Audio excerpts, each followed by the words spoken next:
Good morning. I'd like to call to order the Sherburne County Board of Commissioners meeting of May 19th. If you can, please rise for a moment of silence and the Pledge of Allegiance.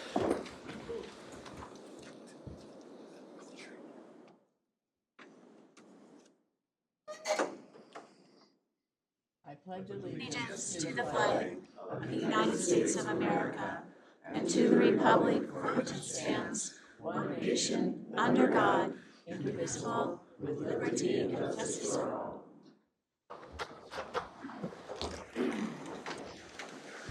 All right. I'd be looking at this time for a motion to approve the regular meeting proposed agenda unless there are any changes or additions. So moved. Second. All right, motion made by Commissioner Schumacher, seconded by Commissioner Felber. All those in favor signify by saying aye. Aye. All those opposed, same sign. That motion carries.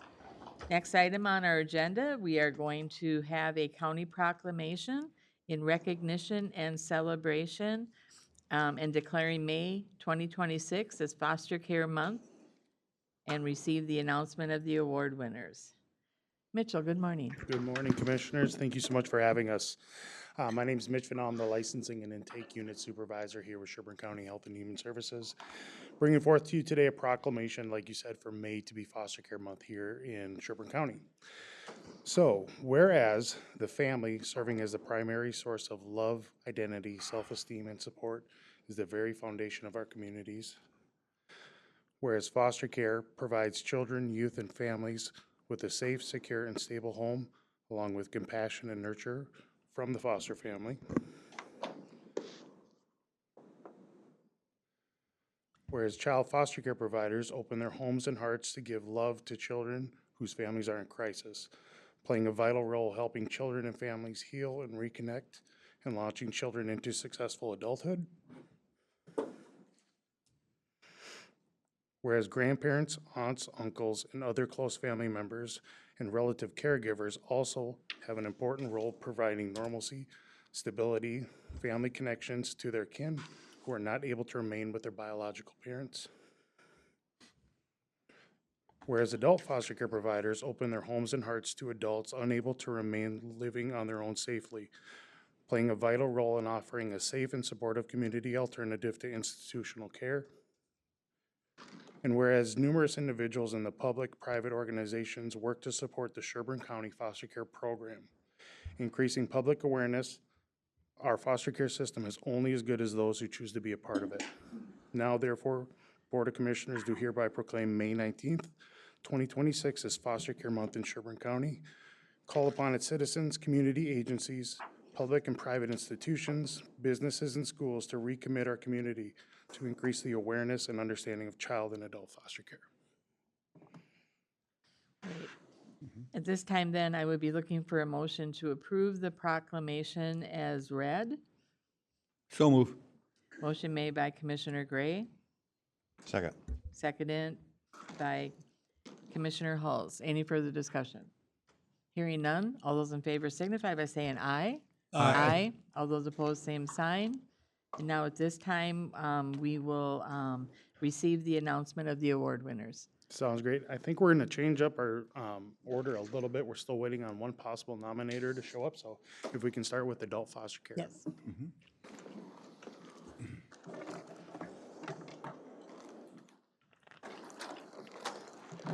So my name is Nathaniel Hines. I'm a social worker here with Sherburne County. Just here to recognize somebody that goes above and beyond for the adults and the people that we support. So Kevin, he supports two of my clients in his 4-person adult home. He goes above and beyond for his clients. I've never worked with a provider that devotes more time, effort, and energy into ensuring his clients receive the best care possible. He invests himself into their success almost to a fault. He works diligently with the families to mend and strengthen relationships to the point the family works back into the life of the person that we support. He is encouraging, but also maintains a high standard, which has really helped clients grow and become as independent as possible. Both my clients arrived at Kevin's home unemployed with recent negative job experience. Kevin worked with them to find and maintain employment, and that is still going well today. He will provide rides around the clock to ensure the clients are working as much as they can and want. He introduces his clients to new and exciting experience. He provides a safe and clean environment for the client to live. All in all, I believe he does great work with the clients he supports. I would fill his house with as many clients as I possibly could if he had the availability to do so.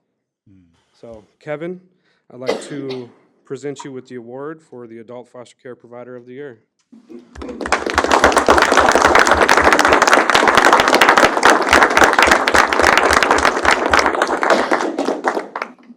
Good morning, Kevin. Congratulations. I just want to say thank you. You know, this award is really for my guys. They're the ones who take my advice and work hard. So, you know, I accept this for all of us, not just myself. But thank you. I appreciate the accolation or the reward. Thank you so much for all you do as well.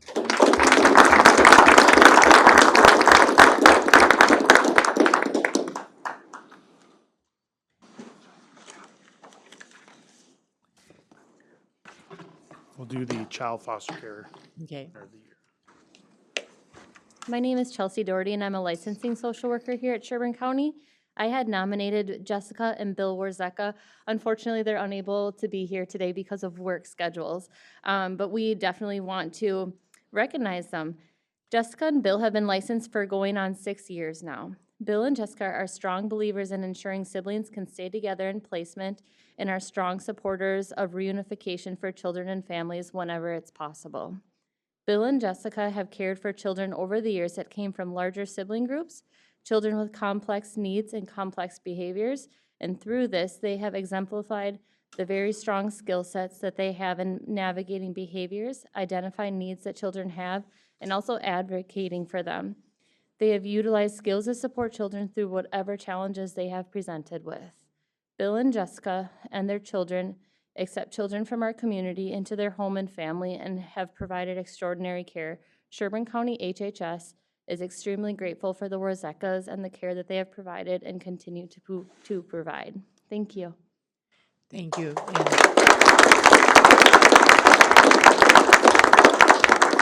And please share with them our much appreciation for what they do. Thank you. Good morning. My name is Lisa Holum. I am going to be recognizing Haley Doble for our Youth Foster of the Year.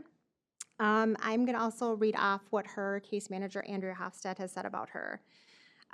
Andrea stated that she is nominating Haley Doble for Foster Child of the Year. She has been working with the Doble family for the past 2 years, and during this time, Haley has evolved from acting on impulse and trauma to implementing coping skills and contributing valuable insight to her future goals and treatment plans.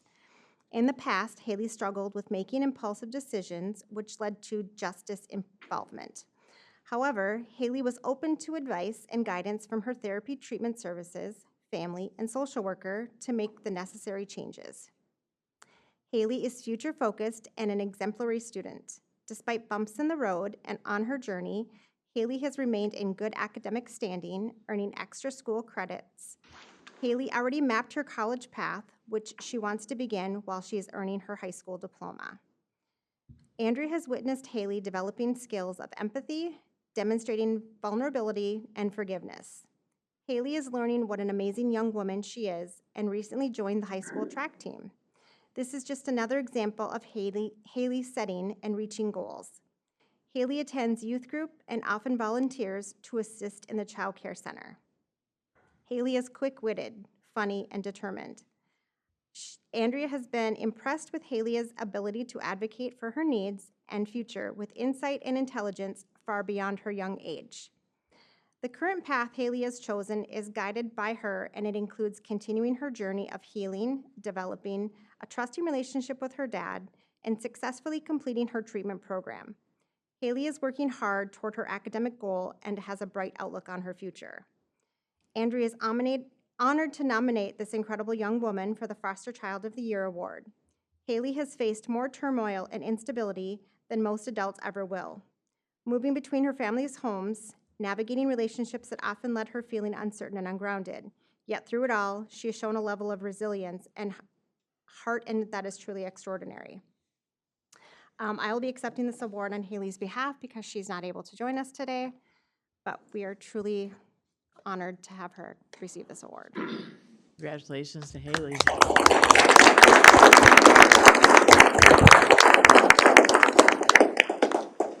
So along with the awards, we also wanted to recognize providers in the community for their tenured years of services. So I'll read those off now. So starting with child foster care, as we mentioned earlier, Bill and Jessica Warzeka have been licensed for 5 years. Amy and Kevin Dremel have been licensed for 10 years. And Randy and Julie Goldeman have been licensed for 25 years for child foster care. For adult foster care, Elizabeth Barthel has been licensed for 5 years. Thomas Sarah Sventek, 5 years. Jeff and Lynn Olmsted, 5 years. Kirby and Jess Sundet, 5 years. Jill Gardner, 10 years. Troy Ostrowski, 10 years. Say that again? Sarah Villeneuve, 10 years. Bob Rudolph, 26 years. Kim and Tom Johnson, 27 years. Sylvia and Wayne Rudolph, 34 years. So, foster care is alive and well. We're still looking for families for those interested out there as well. So thank you guys so much for your time this morning. Yes, and we want to thank, we appreciate everybody who does open their home and become a foster care provider, whether it's at the child level or the adult level. It is so important to give these people that ability to have stability in their life. So we thank them very much for doing that.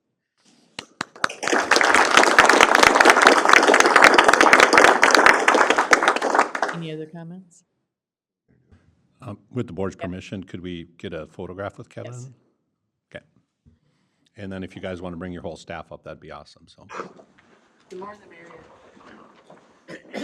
Look at them all jump up.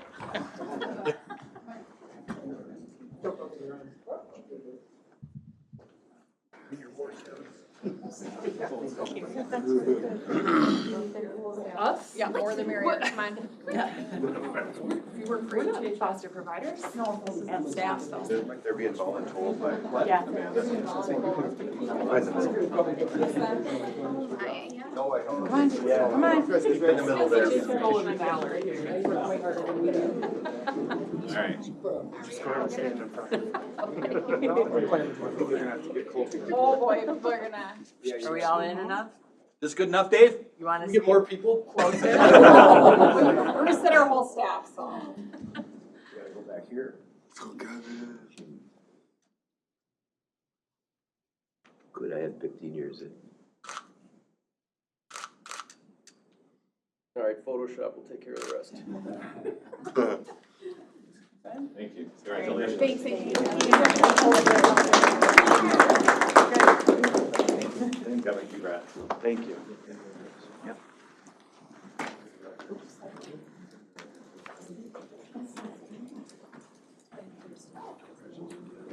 Okay, well, it's being recorded. I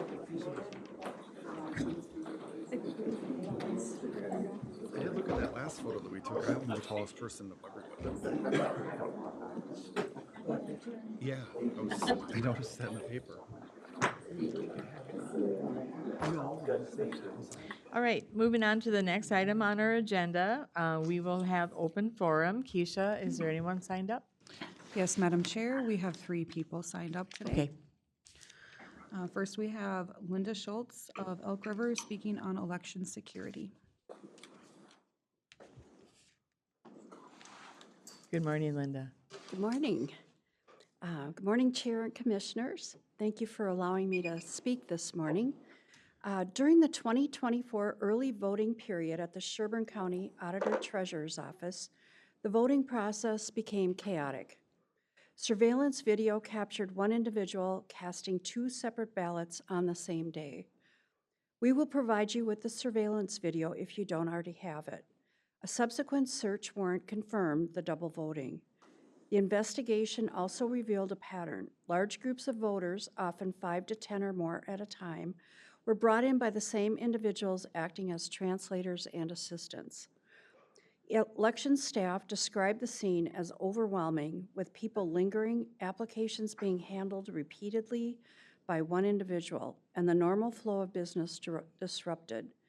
This was not an isolated mistake. The sheriff's report details how one assistant directed voters handled their paperwork and even lied to a deputy when questioned.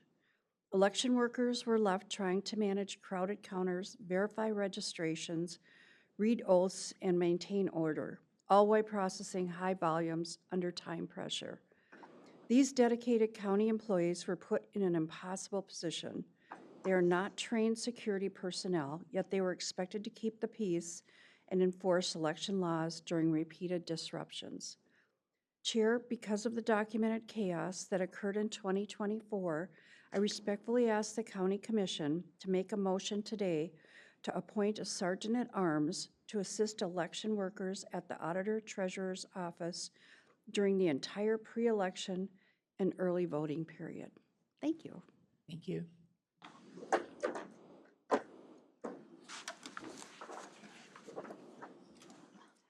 Next, we have Brenda Hansen of Elk River, also speaking on election security. Good morning, Brenda. Good morning. Thank you, Commissioners. Building directly on what Linda just shared, the election workers themselves described the strain they were under. In sworn interviews with the Sheriff's Office, staff recounted large groups arriving daily, sometimes multiple times a day. Translators were assisting voters with applications and ballots, but workers observed instances where voters appeared confused about the oath they were signing. Proof of residency documents raised questions. One worker estimated that over half the voters brought in by these groups may not have fully understood what they were swearing to. Another noted campaign materials linked to a specific candidate appearing near the groups outside the building. The Auditor-Treasurer's team was not equipped to handle this level of coordinated activity while performing their regular duties. They had to stop their work repeatedly to address concerns, confront potential violations, and still keep the voting process moving fairly for every citizen. The report shows they did their best under very difficult circumstances, but the chaos clearly compromised both their ability to do their jobs efficiently and the public's confidence in the process. Words can't fully convey my shock, disbelief, and disappointment from the recent viewing of this video of these women voters at the Sherburne County Courthouse. The sad fact is that it gets worse by the minute. Over a century's worth of hard work was put into the preparation and adoption of the 19th Amendment, which grants women the right to vote. Yet in only a few short seconds in this video, that right is violated and taken away. Immediate action needs to be taken to put measures in place to prevent a repeat of this behavior. Our election workers deserve better. They need real-time, on-site support to maintain order so they can focus on running a fair, lawful election. Chair and Commissioners, for the reasons outlined by the previous speaker and the experience of our own county staff, I ask the Commission to make a motion this morning to appoint a sergeant at arms to serve at the polling place and Auditor Treasurer's office throughout the entire pre-election process. Thank you. Thank you. And next, we have Gary Tonsiger of Elk River, also speaking on election security. Good morning, Commissioners. Good morning, Gary. Thank you for allowing me to speak today. As Linda and Brenda have clearly shown, the 2024 election or early election voting period exposed serious gaps in how Sherburne County protects its election process and election workers. Minnesota Statute 204C.06 Subdivision 5 already gives election judges the authority to appoint a sergeant at arms precisely when necessary to keep the peace or otherwise assist them. It allows a sergeant at arms to remove individuals who engage in disorderly conduct after being warned. This is not a new or radical idea. It's already existing law designed for exactly the kind of situation our county workers faced at the last election. Hiring or appointing a sergeant at arms for the entire pre-election and early voting period at the Auditor Treasurer's office would restore calm, give our election staff the immediate backup they need, deter violations before they occur, and reassures the public that every vote is handled fairly and lawfully. It is a low-cost, common-sense step that prevents the chaos we saw in the 2024 election from repeating in the future elections. We are not asking for new solutions. We are asking for our county to use the tools and laws already provided so that our election workers can do their jobs without being overwhelmed. Chair, on behalf of all three of us, Brenda, Linda, and myself, and the citizens of Sherburne County who expect secure and ordered elections, I urge the commission to make a motion right now to appoint a sergeant at arms to assist any county election workers during the entire pre-election period. In fact, I have a draft resolution constructed for your review. I also have the 24-page sheriff's report, search warrants, and we also have some still photos of actually what happened during that 1 day, 1 hour of 45 days of elections. So I want to thank you for listening. I appreciate the time. Thank you. Thank you, Gary. Anybody else for speaking to open forum? There is nobody else signed up, Madam Chair. All right, thank you. Madam Chair. Yes, Commissioner Halls. Yeah, so normally we don't discuss address particular issues that are brought up in open forum for obvious reasons. It's not part of the agenda. And we don't act on the day of either. And we don't act on the day of. However, I did want to comment on some structural concerns that I think is important to bring up. Under Minnesota statute, county government is unique in that under Minnesota statute, the Board of Commissioners is not a true executive. There are specific roles and responsibilities that the county board has under statutory authority, and there are specific items that the board specifically does not have. So Minnesota has a unique structure in that it has a very strong separation of powers, both statute and in the Constitution. And specifically, the power vested to execute operations for elections is specifically delegated to the county auditor. And the county board only has authority over 3 aspects of elections.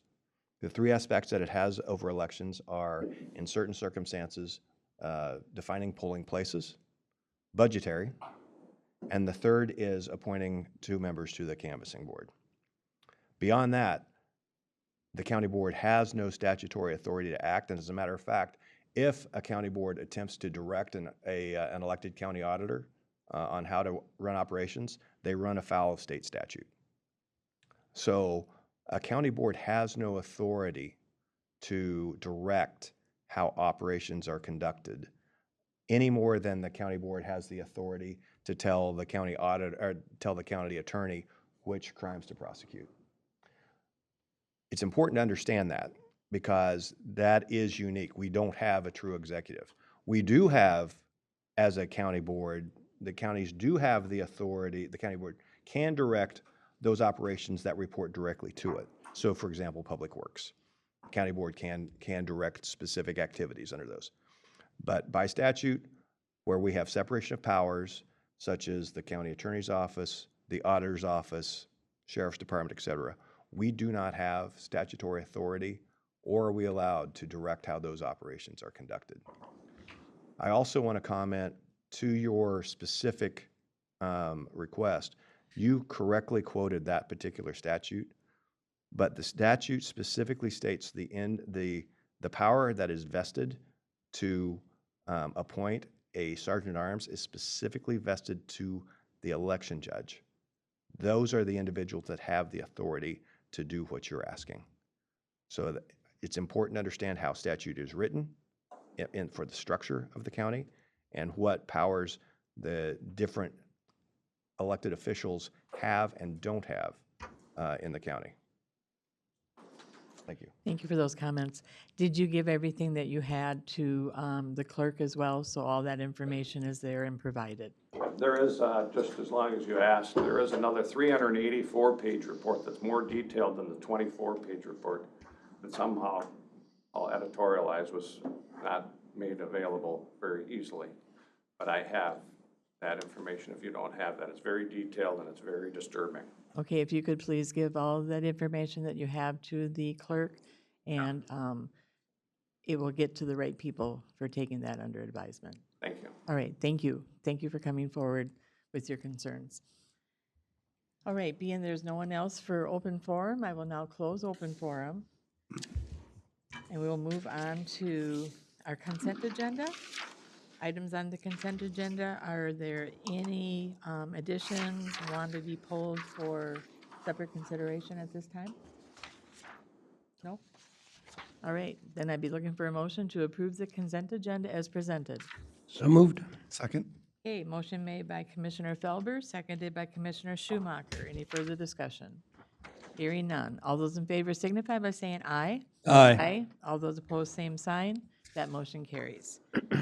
Moving on now to the regular, we have announcements. Administrator Messel. Thank you, Madam Chair, members of the commission. Just a couple quick announcements for the board and for the community. First is just to note that Public Service Recognition Week was last week. I think it was very successful. Appreciate you all for participating, as well as helping recognize all of the public workers, federal, state, and local, in the effort that they put into keeping America and American government working. Second, and Nicole may address this later, just a note, if you read the health alert from the Health Action Network that came out last week, I'm sure you were a little concerned to see the word hantavirus in a Minnesota health alert, and as well as some of the headlines now about Ebola. So just a note that was related, I think, to the tracking to the cruise ship, but Nicole may address it a little bit as to why it's being flagged to state health officials as well. Third, just a note, you'll have in your inbox the St. Cloud Regional Airport Authority April report.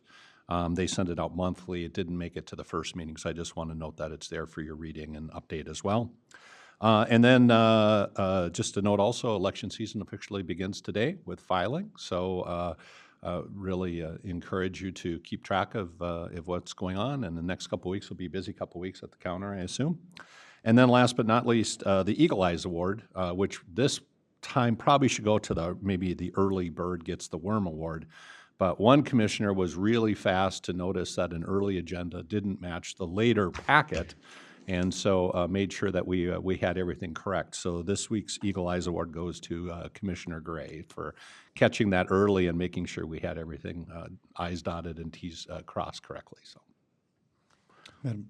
Yes, Commissioner Schumacher. Administrator Menzel, if you could relay the message back on the Allegiant Airlines and Sun Country merger. I know that it's got to go through the Federal Aviation's approval process before the final merger, but that I think would be pretty exciting for us, I think, in the St. Cloud Airport. Yeah, it'll be interesting. I will. I'll make sure Bill and the Airport Authority knows that we're interested in keeping track of it as well. As you noticed, the reports are this will be the first time, I think, in aviation history that Minnesota will not have a state-based airline. So it'll be quite a change for us not to be headquarters for any type of commercial airline. And I also was remiss in saying I'll cover the legislative activities under that separate item. Okay. All right, thank you. Moving on to items on our regular agenda, item number 6.1, we're going to receive and review and accept the Auditor Treasurer's monthly report for April 2026. Good morning, Lorraine. Good morning, Commissioners. Enclosed in your packet is your April trial balance prepared by Accounting Manager Sherlyn Kapsner. It includes ARPA funds of $768,151.43 and the Recorder's Compliance Fund of $366,533. The 3-page investment report is prepared by Finance Officer Brenda Davis. Investment earnings are above budget by $336,459.89 at month end. Excuse me. Interest earnings year to date are $1,136,459.89 compared to $1,149,860.77 last year, behind by $13,400.88 from the previous year. So holding quite steady. The budget to actual report is the page 6 of your budget packet, and that is a modified accrual report. Property tax collections, we are finalizing what came in the mail yesterday. It's been a very busy week and a half in our office with those collections. They are on track to what is expected for the year. Settlements, payments, dates out to school districts and other municipalities are May 27th will be that first 50% going to the schools and the Department of Revenue. June 5th will be the second 50% estimate to the schools and Department of Revenue. On June 12th, 70% estimate will go to the cities and townships. And on July 6th, the final payout for all period 1 will go out to all municipalities, and that's when the journal entry will go into our coffers also as well. So you'll be reported on that. The 2025 Annual Comprehensive Financial Report. Work continues with Clifton Arson Allen, our audit team, and the county staff on completing the audit and the financial statement. We plan to have the ACFR ready for submission to the GFOA Certificate of Achievement of Excellence in Financial Reporting Program again for this year, and that will be in June. So we will be requesting to your authorization to submit that ACFR for that certificate program once it's ready. So you'll be seeing that RBA coming up for submission at that time. As far as elections, I don't have that in my written report, but some dates to note, as Administrator Metzel said. Today starts the opening of filing.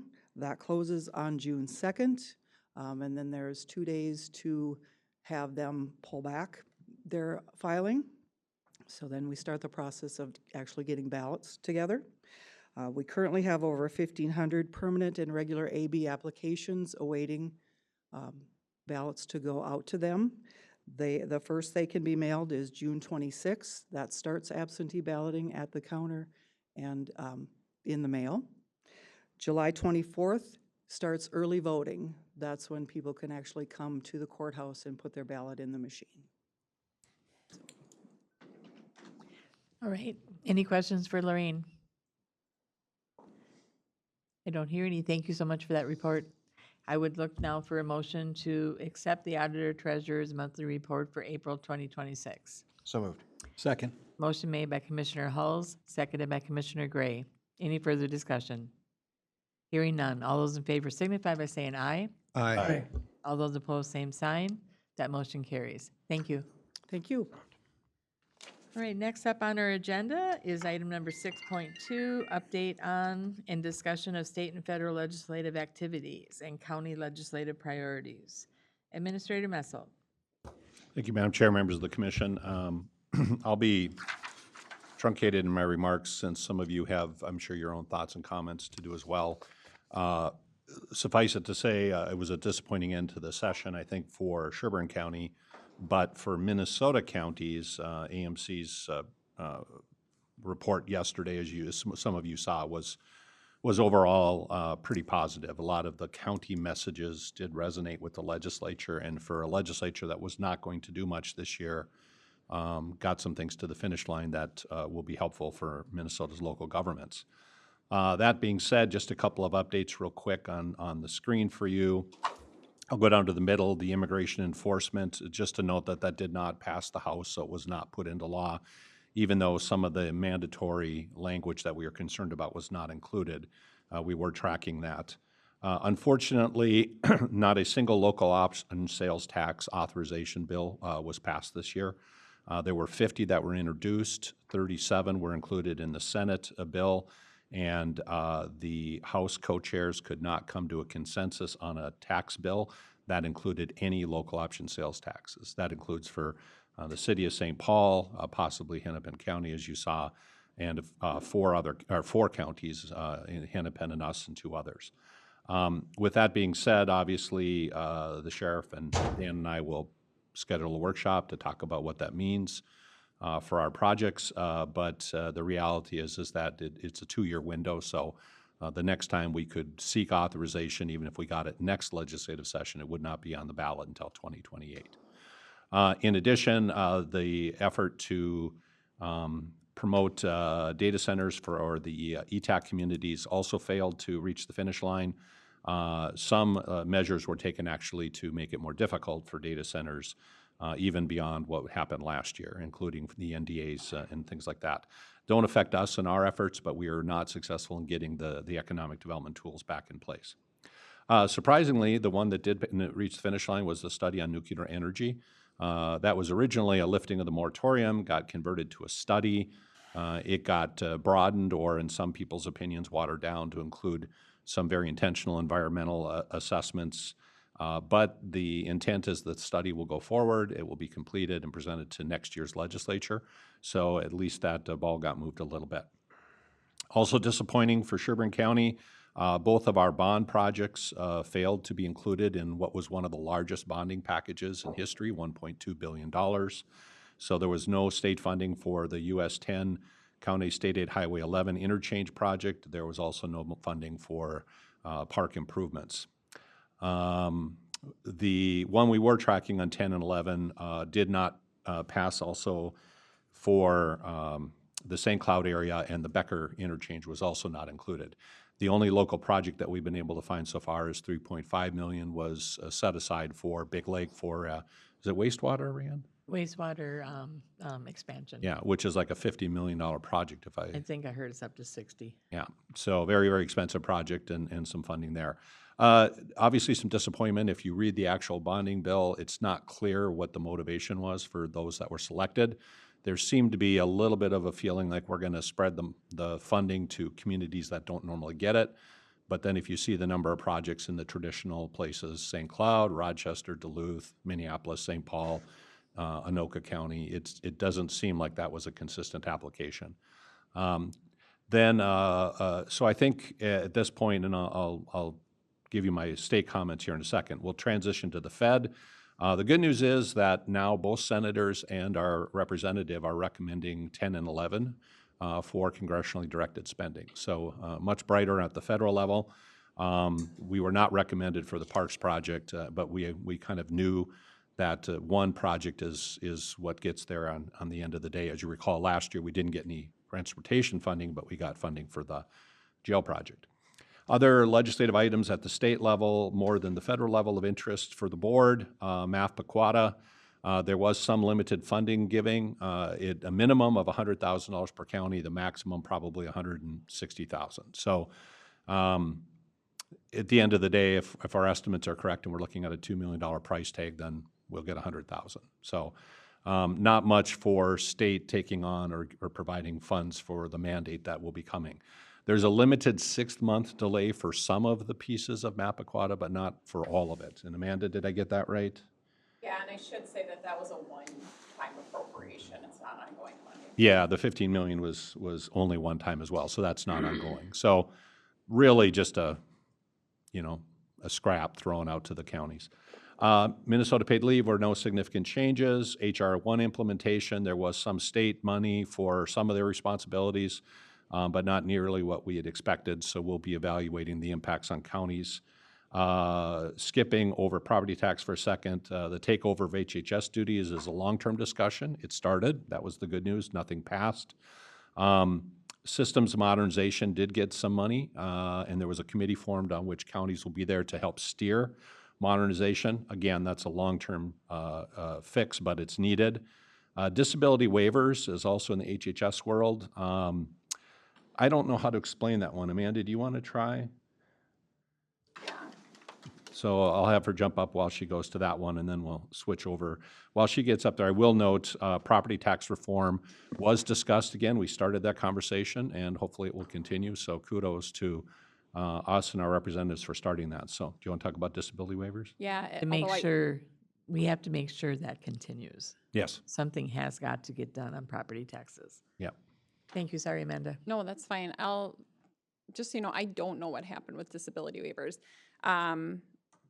As you know, last legislative session, there was a variety of different cost shifts proposed for disability waivers, as that's where the large majority of the growth cost-wise is in HHS. And so last year, to balance the state budget, the state booked $177 million And hopefully we'll find different cost savings and disability waivers. If the $177 million is not realized, then it becomes a county cost shift. And so there's a variety of ideas put forth in the governor's supplemental budget that came from the county state work group that we actually have a Sherburne representative on. And all of those would take legislative approval to pass, and also most of them would take federal approval.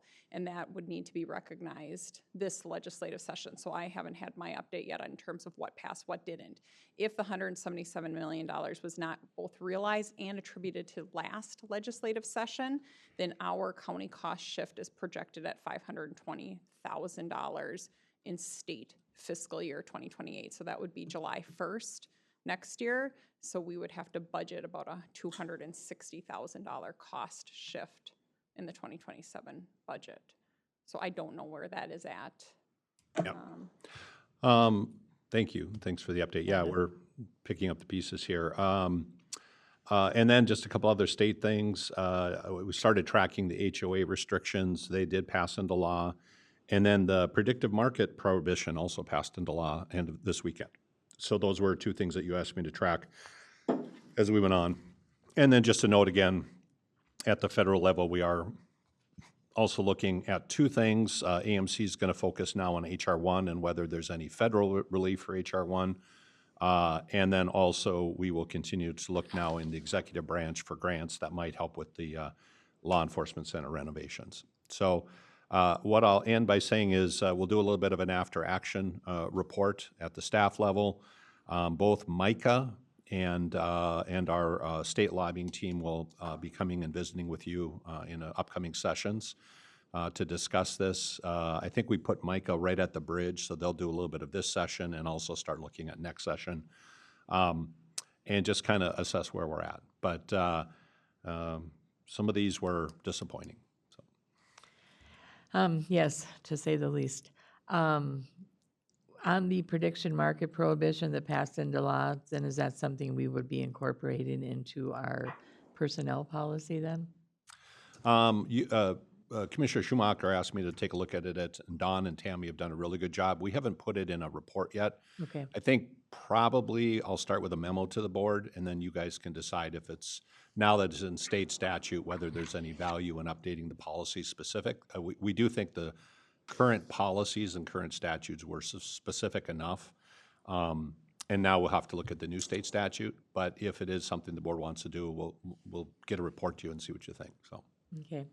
And along with the frustration over a lot of the things that are coming down to counties, whether it be in unfunded mandates or other things that they are putting on us to do on behalf of the state, the cost shifts. These are very challenging times to figure out how to accomplish those mandated needs that they put on us and how it's going to get paid for. So, all right, anybody else have any other, and also we really need to be working on property tax reform. This current system, as we all know, isn't sustainable. The one postmortem, if I may add, Madam Chair. Yes. One of you, in your wisdom, brought to me a great thought yesterday, and that is in our conversations with our representatives in particular, we need to really start with thank you. They really did quite a good job, and I think going in and, expressing frustration first may not be the best approach. This might be the time for the military approach, build the sandwich. So something really positive to begin with, some concerns in the middle, and then end with some positive outlooks for the future, because they were very accessible. You saw in photos, we were down there, AMC was down there Thursday. Senator Matthew, actually every member of our delegation, save two, were made themselves available to me individually on Sherburne County projects. So it was really, really impressive at our leadership. So if you do interact with them, please start by thanking them for what did get done, but noting the things that we still have some concerns about. Yes, and I'm very appreciative for what did get done, and we all worked really hard to make sure that we were down there testifying. I appreciate all of the bills that our representatives brought forward on our behalf. most definitely, that was very much appreciated, and thank you to everybody that was involved in the process on trying to get these things over the finish line.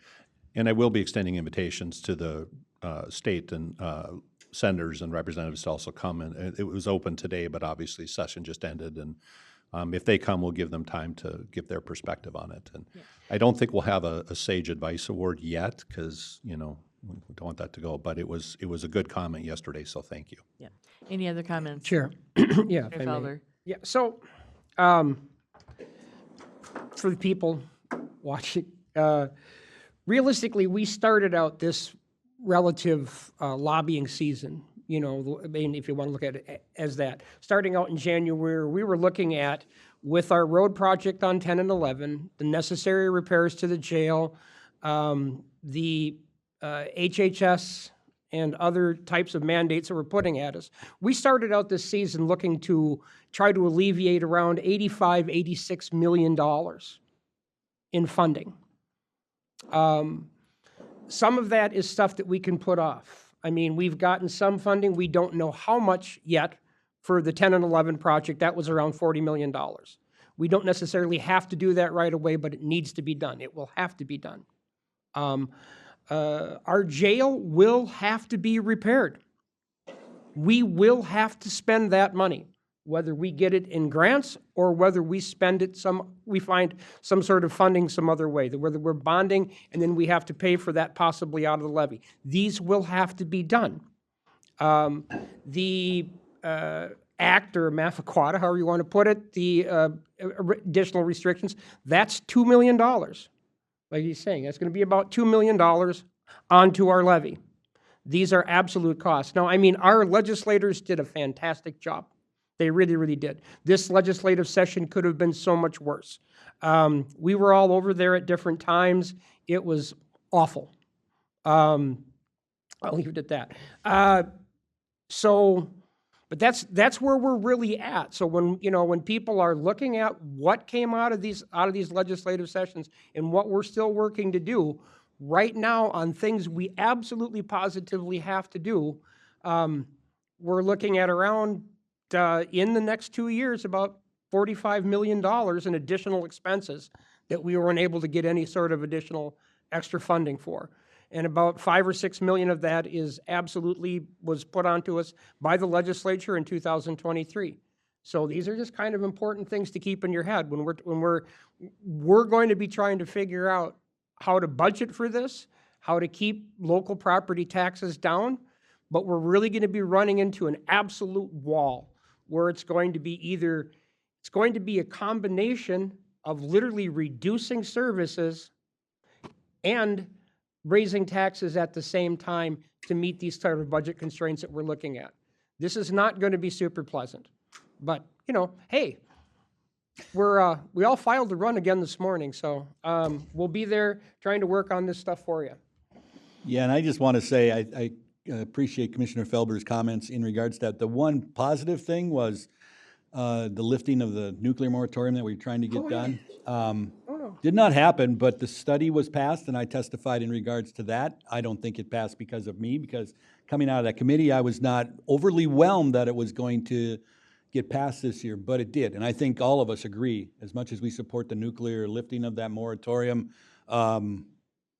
it was baby steps. So I think that the issue of the nuclear still at the legislature is still a positive. I mean, as small as it may be, I have not had a chance to even read the new law, but we'll see what the study all involves and how watered down it was after it got through the Senate. So we got some great stuff. I mean, that was a good one. There's going to be a committee put together. Your emergency 911 system needs to be really overhauled in the state of Minnesota. And it's one of those things that's going to be super expensive, and we're going to try to figure out how to do it. And the legislature did put together a committee to try to start taking a look at that. And I'm on 2 of the state radio committees, so I'm going to apply for that one. There may be some other people that are better qualified that will also apply for it, so I might not be on it, but at least we know that we're going to be making some progress. There were a lot of good things done at the legislature this year, but there was some things that were passed on to us in previous legislators that we're just not going to be able to offset in the near term. So And I think we've overlooked that. We got $90 million for the green spinning wheel of death over the next 85, biennium. 75. We got 75. The estimate for one system alone was 200 million. Yeah. So I don't want to be overly optimistic, and we know what happened with Minlars, but at least the state was talking about it. Right. And that was the big win. They were advocating for doing something as opposed to just us. So yes. Yeah, and I think it passed unanimously, didn't it? Pretty close. Yeah. Yep. Yeah. So it's a start. Yeah. It's a start in the right direction. It is a start in the right direction, and we need to keep on pushing, because by getting that system updated, it's all running on green screens. It's the technology of the way past, and it's got to get updated, because that will then help alleviate things that will pop up and get flagged quicker than what we seem to be getting the flagging of the system now. So we need to keep, and you can help by contacting your representatives as well and saying, we encourage you to continue to push for the modernization of the systems that are used in HHS. So your help would be appreciated as well. Madam Chair, Yes, Commissioner Hulls. I appreciate my colleagues trying to find a silver lining in this mess. I am not anywhere near as optimistic. I'll just express in my contacts down at the Capitol that have been there for 10 years plus, have said they've never experienced a situation with more animosity within the legislature than they experienced this session. It is entirely dysfunctional. Absolutely. And because it is dysfunctional, it's pushing things down to the counties that are putting the counties in an untenable situation. We are going to be expected to find a way to pay for things that we have no way to pay for. And it's because the legislature has abdicated their responsibility. So I appreciate my colleagues trying to find some silver lining in there, but the situation we're in is fundamentally broken. The state government is fundamentally broken. Mm-hmm. And it trickles down to counties, which are fundamentally in legal terms, a creature of the state. So it's not going to be fun over the next couple of years. So congratulations for refiling, guys. All right, any other comments? No, I think the silver lining of that is that the positive part, all the doom and gloom we just talked about, I think all of us still remain positive in regards to what we're trying to attempt to do. I mean, as tough as that is, we still have to get up every morning and try and do our job. And that's sometimes difficult, but yeah, Commissioner Hulls is probably exactly right. Yep, and like I've always said, we have to keep reminding them what they pass down to us comes with costs. And they need to understand that cost. And if they're not willing to take the cost on of what it is that they're looking to want to do, then don't do it. And definitely don't pass it on to the counties, because the counties can only go to the taxpayer. And that well is, we got to quit dipping into that well, but they force that hand. All right, so now that we're all feeling happy and uplifted, we will move on to our commissioners' reports. And this morning, let's start with Commissioner Schumacher. What do you have? Thank you, Madam Chairwoman. Of the many things that I did over the past 2 weeks, the top 2 items are, I did a social media highlight to honor election judges. We had a special election in the 477 school district, and I sent out a message to the community bulletin boards, expressing appreciation for our election judges' flexibility and the time that they serve and their availability to come in a May election to do that. And I think that was well received in the community, and, to honor all of the election judges, because there's a large group of folks that don't see the hard work that those folks do behind the scenes to help and prepare and to take in the public so that they can exercise their right to vote. So I thought that was very good.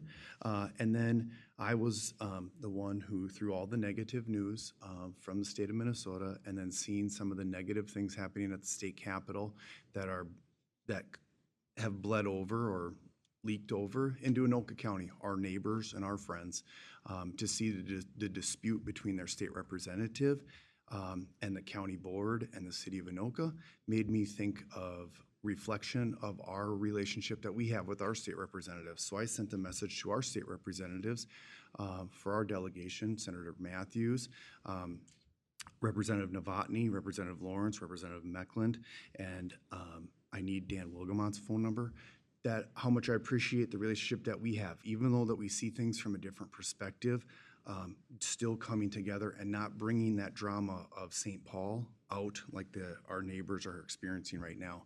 And so I'm honored and thankful for our representatives, even though it didn't exactly turn out the way that we wanted in Sherburne County, but I'm honored to be able to send a message and get a call back and to receive that information, because it's built on the relationships of time with our representatives versus just automatically getting it. Like Mr. Mintzel said, I'd like to make a sandwich first before we try to argue about how we're going to do it. And so that's where that came up. Those are my top two highlights. Thank you. That's all I had, Madam Chairwoman. All right, thank you. All right, Commissioner Felber. Okay, so right after our meeting we had a meeting with an international contingent, a bunch of folks from, let's see, Jordan and Egypt and several other countries, and that was really interesting to talk about differences in government. Then we did a employee appreciation event directly after that, and at the staff cafeteria. Went to the Sherburne Business Council. They were talking a lot about childcare. Our Brian Fleming was there. There was some discussion of universal childcare, which would be very expensive for taxpayers. But it's important to note that we do have hundreds of openings in Sherburne, and we do have those available on our website. We are one of the few, I think still the only county that you can really go on there and find exactly what childcare is available and what openings are near you. So make sure people are aware of that and make use of that resource. Violent Offender Task Force are looking for a new search warrant vehicle. Sat through a Go Rail webinar on pathways to safer crossings. We're already working with Safer Crossings funding to work on our 10 and 11 project. That's where some of that could possibly come from. Went through a NACO webinar on workforce boards. There are some states that are taking their workforce boards and are making them statewide instead of having local. That's a great deal of discussion going on there. More to come on that as it goes along. I sat through another webinar on local business regarding data centers. A lot of the things that they talked about in that are literally the things that we're doing in Minnesota. So I think we're on the right track in terms of building data centers where we can get them. Sat through another webinar on data centers, and that's a lot of the same things were there.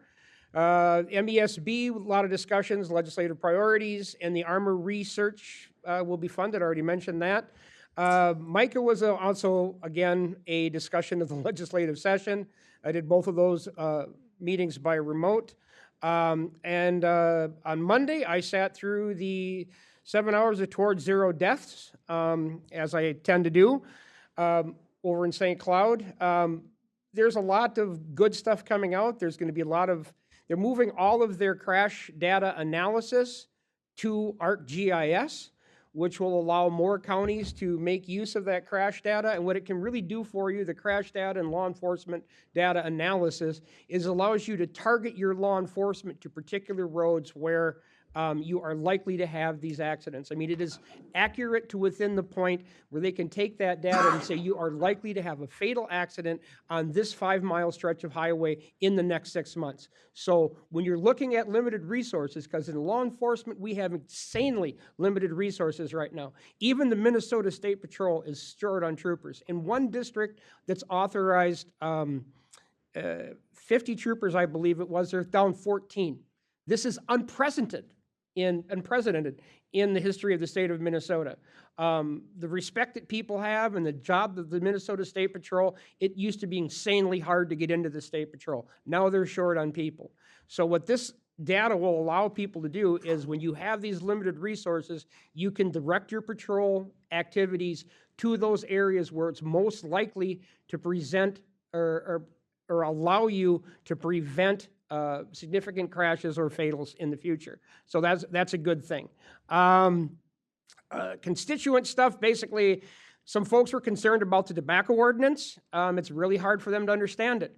If you have an employee who's under 18 years old, and they've been successfully doing this job, they've never had a problem with selling tobacco to the wrong people, now they're gonna have to lose their job perhaps. That's still unclear, and I'm trying to get some more information on that for my constituents. I mean, it's tragic. Maybe we need to take another look at this. Because, you know, a 16 or 17-year-old kid that's already been doing this job for a while, just isn't gonna be 18 by July 1st, might end up losing their job or have to go to a different job within that company. And really, realistically, our smaller convenience stores don't have a lot of other jobs for these employees. That's a very negative thing, in my opinion. A lot of questions on boat landings, solar farms, some work with the History Center. As I tend to talk about every time, 7 police officers have been shot since our last meeting nationwide. 3 officers lost their life in the line of duty during Police Week last week. Okay? 1 was intentionally shot. 1 was killed by what could be a crash that could be considered an accident. 1 was intentionally run over. This continuing disrespect of the police and the continuing lack of support from politicians in this state and nationwide is why we don't have enough cops and why cops are still dying on the road. And we have to figure out some way to change that. And that change, I believe, is going to come in November. That's it. Right, thank you. Commissioner Gray. Well, I'm not going to bore you all with the 12 or 14 meetings that I have, but the one I want to highlight is the mental health meet and greet that we had on May 12th. Our staff put that on over at Furniture and Things in Elk River. I just want to give a shout out to Abby, Samantha, Danielle, Victoria, and many others that were there. They were able to gather 41 different vendors for that. Over, I think, 300 people were in show. It's not just for Sherburne County. It's kind of a regional thing of multiple counties they're putting together for the mental health community, which I think is tremendous. We had 2 dogs there, which made my day. So I think it was great, and I just want to give them a shout out that they put this together, and it's something that they've done now. This is what, their 3rd or 4th year? Yeah. Yeah, and I think it just continues to build, and I think it shows the importance of the mental health community and the street we need to go down to get the people that need mental health work taken care of. So Totally that's agree. for me. All right, thank you, Commissioner Gray. Commissioner Halls. Yeah, just 2 things. One is I spent some time on the Economic Development Board, the EDA meeting, and I think it's important to understand why we have that particular board. So the entire point of that board is to try to drive business into Sherburne County. We need business in Sherburne County in order to increase the tax base, to help pay for these things that the state is requiring. Pay for infrastructure, pay for all those things. So the more business we can get in to the county, the more it increases the tax base. In theory, that then lowers the tax across an individual level. The things that authority is working on right now is actively recruiting businesses outside of other parts of the state, specifically outside of the metro. We have seen we have seen an exit of businesses from the metro because of the environment that businesses are experiencing right now. And so you may see billboards, electronic billboards across parts of the metro that are actively advertising to bring your business to Sherburne County. We want to continue to do that. If we can expand the businesses in Sherburne County, the residents the employees that come along with that, we may have a path through some of these challenges that I alluded to earlier. But we have to expand business in the county. So that's why we have that particular authority, and that is why I continue to work on that particular board. So I think we're making good progress there, but we have to get some businesses in the county. Yep. Second piece is that I attended the ISD 728 community meeting. That's going to be I'm just as great as sunshine today. That particular IC 728 has significant building requirements.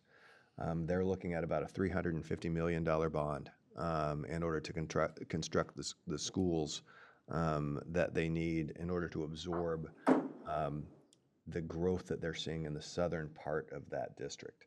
So you have to remember ISD 728 spans several counties, so it's not, it's not just Sherburne County. I think it's 5 counties, to Administrator Messalt's point. But it is a very large district. I think it's geographically, I think it's one of the largest districts in the state. But they're looking at a need for 4 additional buildings to accommodate the needs over the next decade. So that's going to be a challenge for them as well. So just be aware that that's coming. And then just some regular constituent work, some various calls and that sort of thing. But those are my main 2 points. All right, thank you.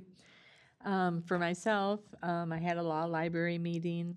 I also attended the investiture ceremony of the 10th Judicial District for the investiture of Jennifer S. Bovitz, our newest judge that will be sitting on the Sherburne County bench.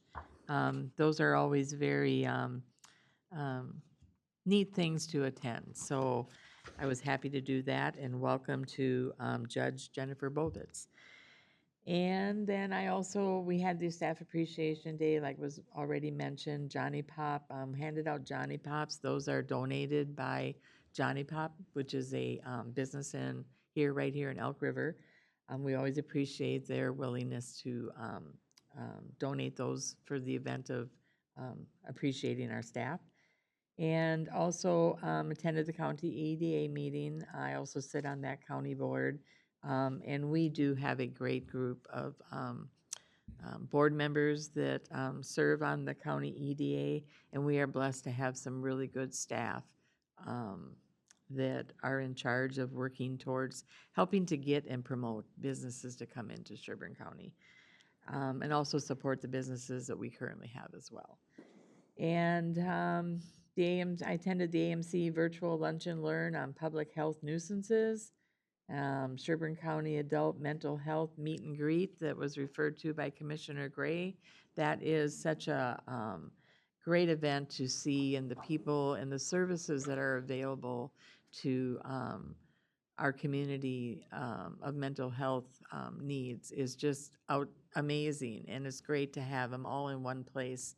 I always say that we have an issue a lot of times with silos where there's somewhere someone is addressing it, but you might not always know that there is that entity in place to reach out to. And here they're all there for everybody to say, hey, give me your card.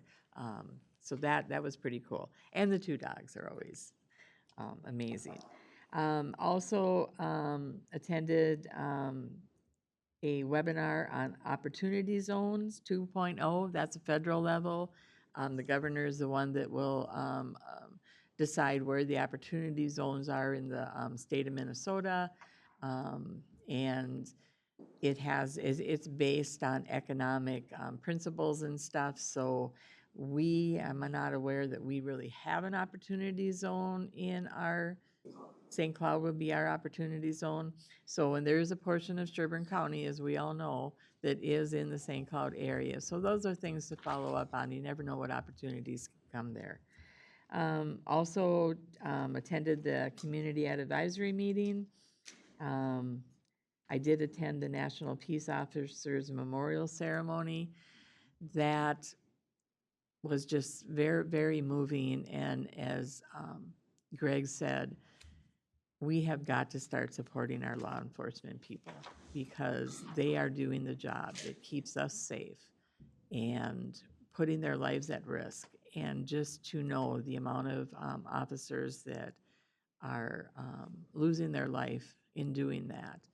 And the ceremony is such a moving, I highly, highly encourage next year, anybody that can attend, it is open to the public. It is a very moving service. And And I do want to thank all of our law enforcement for what they do on a daily basis in keeping us safe. Also then attended the Big Lake Township meeting that evening, attended the First Steps meeting. I had an APO meeting in St. Cloud. That's the area planning organization in St. Cloud, because we are one of the 3 counties that does touch St. Cloud, so we're a part of that planning organization.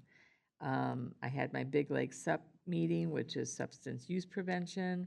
Also attended the AMC end of session update and had my options board meeting last night. And that does it. Anybody else have any further comments or additions? Also attended to a handful of constituents' questions and addressed some of the needs that they were wanting to be taken care of. Madam Chair. Yes, Commissioner Halls. I have a request. Yes. Could we move up our break and take it now before the public health meeting? Oh, sure, we can do that. All right. Madam Chairwoman. Yes. And Commissioner Schumacher. thank you. Sherburne County is cordially invited to the greatest parade in Sherburne County history. That would be Wild West Days Parade. It is in Zimmerman. It starts at noon. I'll see you all there. Yeah, I think, isn't it one of the first ones? I think it's one of the first ones in the county. It kicks off the parade season. It does. Yes, all right. Madam Okay, Chair. yes. I just want to say we missed Great. it in April, National Public Health Awareness Week.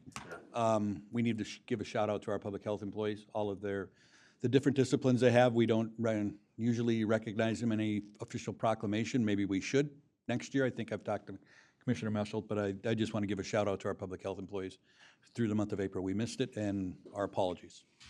Yes, and I also want to give a shout out for our public health employees that are doing a lot of work with a lot less people. The things that are coming down from the state in regards to paperwork can be overwhelming, and I do appreciate their all of their efforts and what they do to help all the needs in Sherburne County. So thank you. So at this time, then, we will take a brief recess, and we'll be back let's be back by 10:20. Perfect. All right. Thank you.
What?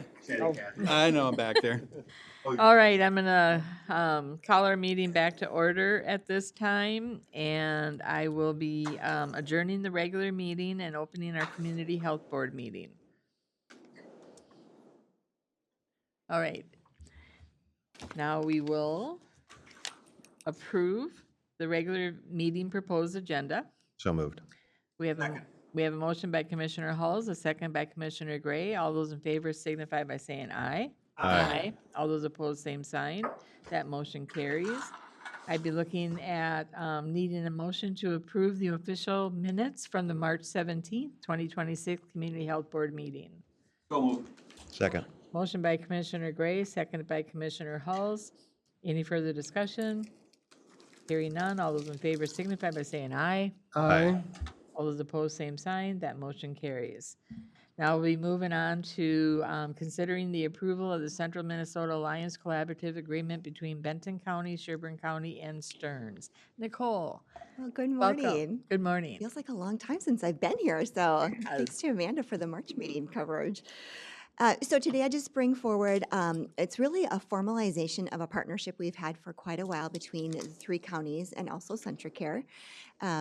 We are moving basically in the formalization direction because we do have some funds that our partners in Benton County have received through an innovation grant at the Minnesota Department of Health. And it's really modeled after our First Steps Collaborative, where we see regional work and building infrastructure to benefit all three partners, and then also Centricare being our main healthcare system. I'm looking to Don and the county attorneys across the other two counties really kind of did a lot of vetting to see what's the right agreement. This is different than our First Steps Joint Powers Board. This is really just a collaborative agreement because we do not intend to hire anyone as a board. It's really just a fiscal host who is helping to accept the grant funds and then dole out the work kind of on behalf of all of us. We have a pretty extensive work plan that all partners were able to provide feedback and support into, and a budget that goes along with this grant. The grant goes through June of 2027, and at this time, and I'll just go glass half full, there are still funds to reapply for this innovation grant, as well as some future grants for regional data hubs, which the SHAC committee last year pulled out some of the innovation funds specifically for data resource centers. And so our group is exploring if that would be a good fit for this region. Don, do you have any additions on the agreement? All right, any questions for Nicole? Nope. If not, then I'd be looking for a motion to approval of the Central Minnesota Alliance Collaborative Agreement between Benton County, Sherburne County, and Stearns County. So move. Motion made by Commissioner Gray, Second. seconded by Commissioner Hulls. Any further discussion? Hearing none. All those in favor signify by saying aye. Aye. All those opposed, same sign. That motion carries. Okay, now we'll be moving on to receive the CHS Administrator's bi-monthly update. Nicole. And actually, I had one slide regarding the CMA, just a quick highlight for that. But really just upcoming opportunities, want to call your attention to those. If you want to participate at any of those meetings, you're welcome to attend. And if you do want to have any additional conversations with public health staff or have questions about anything that's coming up that might involve us, feel free to reach out. I did not have anything specifically for our communicable disease control, but hantavirus and Ebola are definitely on our radar. We have subject matter experts within the division that do attend routine meetings with our regional epidemiologist, and so we get updated on anything that we think might be pertinent for us to know.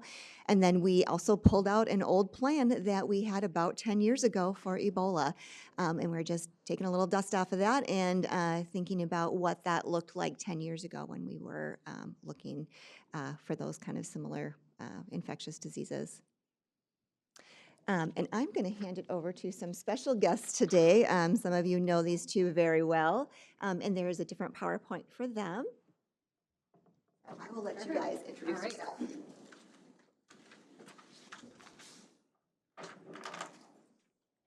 All right. Good morning, commissioners. My name is Alicia Maxwell. I'm a community health coordinator with Sherburne County Public Health and also help coordinate the Sherburne County Substance Use Prevention Coalition, otherwise known as SUP, that we're here to talk to you about. But before we do that, I'm going to let my colleague here introduce herself. Good morning, Commissioners. My name is Katie Lutka. I am a social worker with Sherburne County. Specifically, I do truancy. So I'm one of 4 truancy social workers at the county level, and also am on the SUP Coalition. So I'm here today with Alicia to present. All right. So typically we try to present to the board annually just to give an update on who the SUP Coalition is and what we do. And so that is our purpose for today. So I think before we get the presentation going, we can play this video that I'm hopeful will play here. Keisha, you might need to start it. Do we have volume?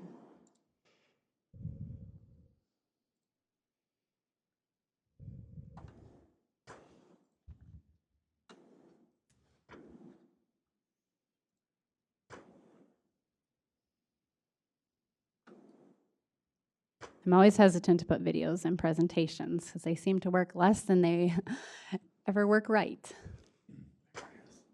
Hey you, yes you watching this right now. The Sherburne County Substance Use Prevention Coalition is on a mission to keep our youth drug-free, and we need your help. We bring together teens, parents, government and school leaders, law enforcement, and community groups to take action to reduce alcohol, tobacco, and other drug use. Imagine planning and participating in events, creating marketing campaigns, and using your voice to educate others on making positive choices. You'll gain valuable skills while making a real difference in your school and community because your influence matters. Together, we can create a healthier community for everyone. All right, so that's a quick video that was filmed, as you see, with coalition members, including students, to really help highlight who the coalition is, what the coalition does, and how to get involved. And one of our former student members from Big Lake actually narrated the video, so it's pretty fun to have them represented. You may just have to advance.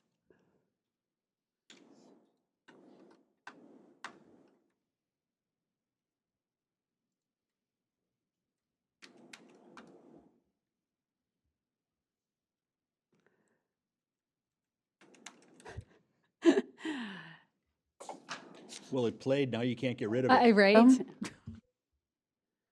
She's like, Adam, help. Can you hit the escape button or hit the Windows key and then go back? Constantly hit and escape. About the arrow in the. Oh, there you go. There it was. I seen it. If you maybe go back to the PowerPoint, Yeah, you should just be able to click on the PowerPoint in the bottom when Yep. you get that menu up. If you can get back to where you were. And then go down to, yep, and then, yep, click on that, and then perfect, just go to the next slide. Yep. Yep. Nope, just manually go to slide 3 for me. There we Thank go. you so much, Keisha. There we go. All right. And so just to give a little bit of history and backstory to the SUP Coalition, the idea for the SUP Coalition originated in 2009 from a concerned parent from Becker that said we really need some intentional efforts around substance use prevention for youth. And so this concern was actually shared with our sheriff's office. And so in 2009, Sheriff Joel Brott started talking about what a community coalition would look like with different county partners and community partners. And so then officially in 2012 was established the Sherburne County Substance Use Prevention Coalition under the direction of the Sheriff's Office and Sheriff Joel Brott. And so really what the purpose of the coalition and the mission was to prevent substance use among our youth by promoting safe and healthy choices among all community members. And it had 2 goals, which really stemmed from our Drug-Free Communities grant that we received in 2014. And those 2 goals are to promote community collaboration and reduce and prevent youth substance use, primarily among adolescents ages 12 to 18. So as mentioned, it was officially established in 2012, and then we applied for a Drug-Free Communities grant in 2014 and were awarded those funds for 10 years.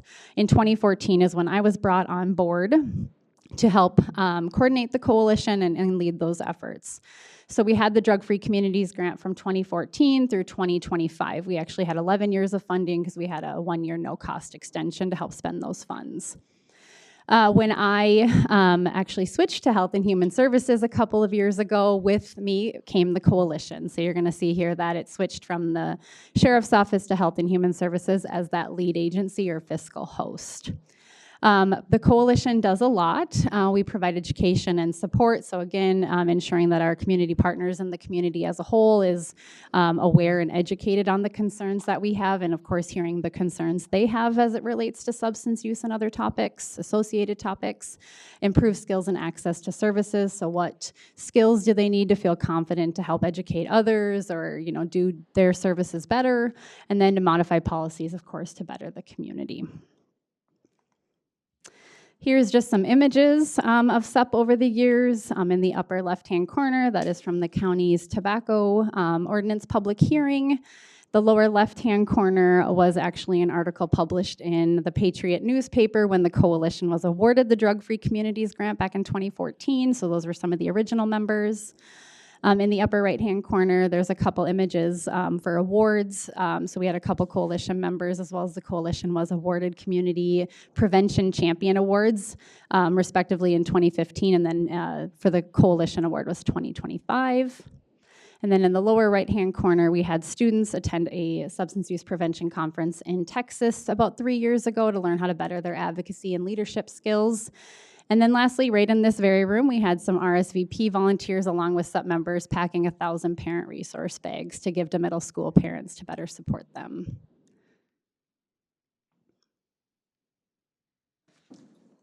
So who's a part of SUP? As you can see, there's 12 different sectors of people that come together to make up the SUP coalition. We all have different backgrounds and come together then to address the local youth substance use and talk about what that looks like specifically for Sherburne County.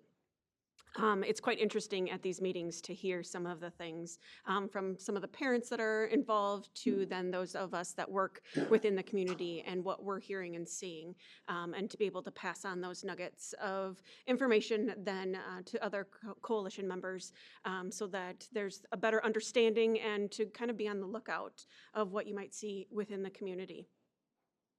And we also view, going back to that, substance use is a community issue. It's not just a whole that is for one specific entity, but really to look at all of it.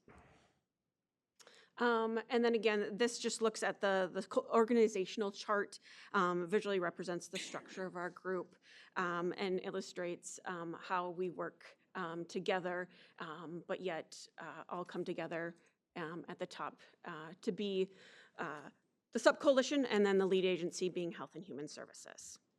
And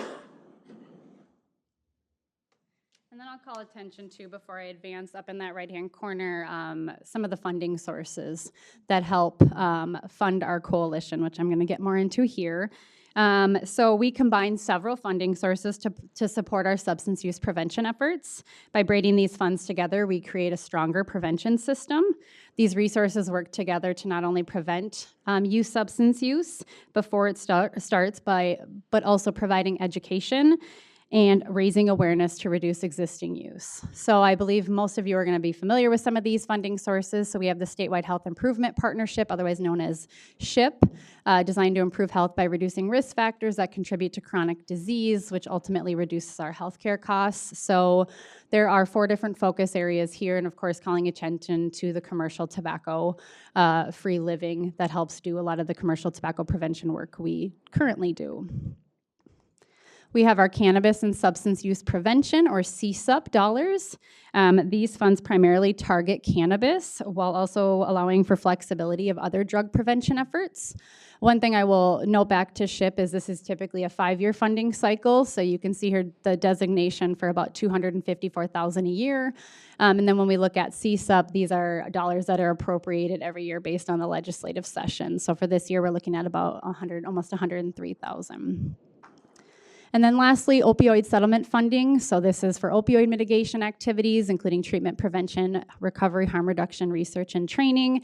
And there were 5 funding priorities that were allotted by the board, and the SUP coalition happens to be one of them. So again, we're able to use these funds to really create that substance use prevention system.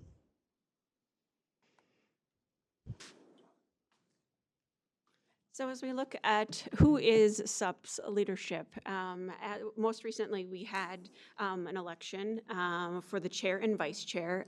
We go on cyclical, so every 2 years. And so as of last year, the new chair of the subcommittee is Paul Fisher. He is a therapist and a chemical health professional at M Health Fairview in Princeton, working at their outpatient program there, as well as he is part of the Elk River School District's chemical liaison. So very much in the thick of chemical health within the area. Vice chair, it was actually me. I was elected, asked to run. So an honor. I'm quite new to the coalition, but definitely have very much interest and passion because of my role in truancy. When we see truancy, it's what we come across, what are the other layers that come with the reason of truancy. Many times we see mental health and chemical health as that. Secretary then is Nicole Stottlemyre. She is through the Elk River School District. And then we have members at large, Brittany Zimmerman and Roxanne Schrader. And then those positions will be coming up then for reelection in December of 2026. So the end of this year. Also looking at then our teams. Within the coalition, we have teams. So maybe we have people who aren't able to be on the board, right? They don't have that ability to have that time commitment. So then we have these other teams which can have shorter time commitments depending on what it is. So as you can see, there's a lot of acronyms up there in regards to that, but there's just the different teams that we can be a part of in regards to that. And again, you will see the student leadership. So that's where looking for those students to also be part of the committee and looking at how that impacts them directly.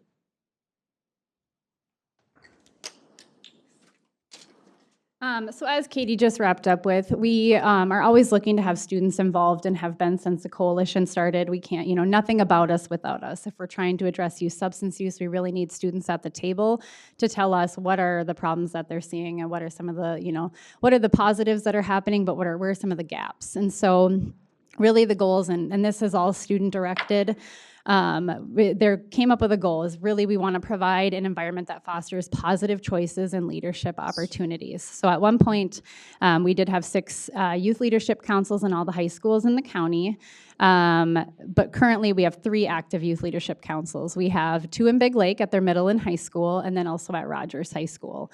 The reason why we do include Rogers is because they're part of Elk River School District, and when we look at our Minnesota student survey data, they are included in that data, so we felt it was important to also include them, especially when the district looks for consistency across the district. So our students do a host of things. Not only are they part of the larger coalition and help with community-related efforts, but they're also involved in their school settings.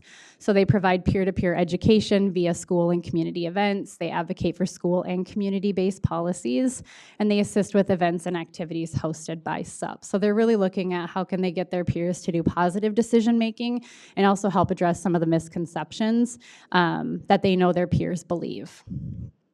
And then also, we'll talk a little bit about Minnesota Student Survey later, but just that when we look at the data, we see that the schools with the most consistently active and engaged youth leadership councils showed the greatest impact in reducing youth consumption and changing perceptions in their school settings. And really that speaks to that concerted education and events that are happening to help address those misconceptions. And what Alicia is talking about right now is showing up in my local community with Big Lake and their active YLCs. It's really showing that these make an impact around the students.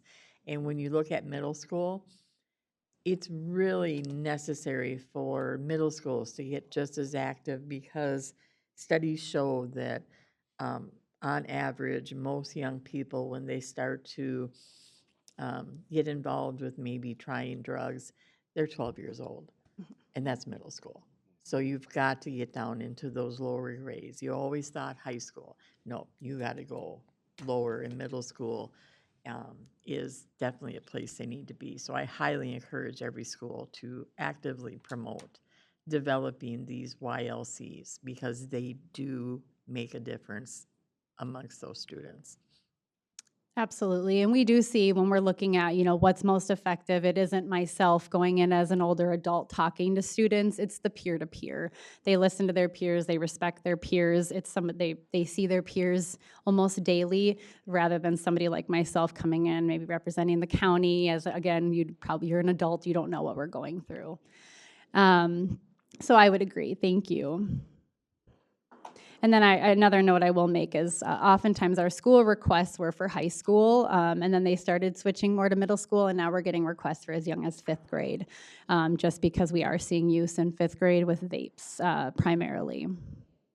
Yeah, one thing to speak to that is a lot of times you get a pushback from parents because they want to believe that their children will not do anything at that level. And if you are trying to promote giving them the tools to actually address the issue when it does arise, they get concerned that you're opening the thought to them. And if you don't do that, it won't happen. And so that's kind of frustrating because you've got to start having that conversation. You've got to start giving them the tools to be able to push back when those things are going to come as they continue to move up the ladder in school. And you want to give them every opportunity to stand up and say no. Absolutely. Thank you. And so when we look at the strategies that the coalition employs, we use what CADCA calls the 7 coalition strategies for community change. CADCA standing for Community Anti-Drug Coalitions of America. So these are the 7 strategies, which is providing information, enhancing skills, providing support, changing consequences, enhancing access, or reducing barriers, which can actually be flip-flops, so reducing access, enhancing barriers as well, changing physical design, and modifying or changing policies. So you can see some of the strategies that have been employed over the existence of the coalition. I will say that the coalition looks to do both individual education, if you will, so educating adults and youth, so that could be, an intentional targeted presentation in a community, so that impacts just the people there, which are primarily the left-hand side strategies. So that's where you're gonna reach those people that see the messaging. On the right-hand side are more of our community-based strategies, so what's gonna impact the population as a whole. And so it's really important to, of course, have a mix of these just so we can, again, not only provide that education and awareness, but also look at what is going to impact the community as a whole. And so you can just look at, I won't read everything, but I can at least identify some of the acronyms because we love our acronyms, but we've done we do community campaigns, so Talk Early, Talk Often. Be Real is our student social norms campaign, again, where they address some of those misconceptions. We've hosted different trainings under Enhanced Skills, so our Hidden in Plain Sight exhibit, alcohol server training, which is for our alcohol and now cannabis retailers that we just hosted last week. We've done SBIRT, so screening, brief intervention, and referral to treatment, providing support, so of course using our communication channels to share the information, changing incentives, so how can we provide that recognition, especially to those who are doing what's right or passing compliance checks. Enhancing access, reducing barriers. So once again, there is some duplication just because some of these strategies fall under 2 of them. So we have alcohol server training. We have our drug disposal boxes like we see here outside the sheriff's office, as well as at Big Lake and Becker PDs and Princeton PD. Changing physical design, so doing park cleanups, posting signage in different spaces, and then lastly, looking at the modifying or changing policy. So one of the things that we have as a tool to all of this is the Hidden in Plain Sight. As you can see up here on the board, this is something that represents some of the things that kids could have within their own bedroom. This Hidden in Plain Sight can be something that we do not only in person, but then also if you go on our website, you can look at it. So there's some great things with that to kind of give some clues about what to look for in your child's or grandchild's neighbor, wherever you may be dealing with young students or children at teens. As well as then this is frequently updated to keep current so that we can share that.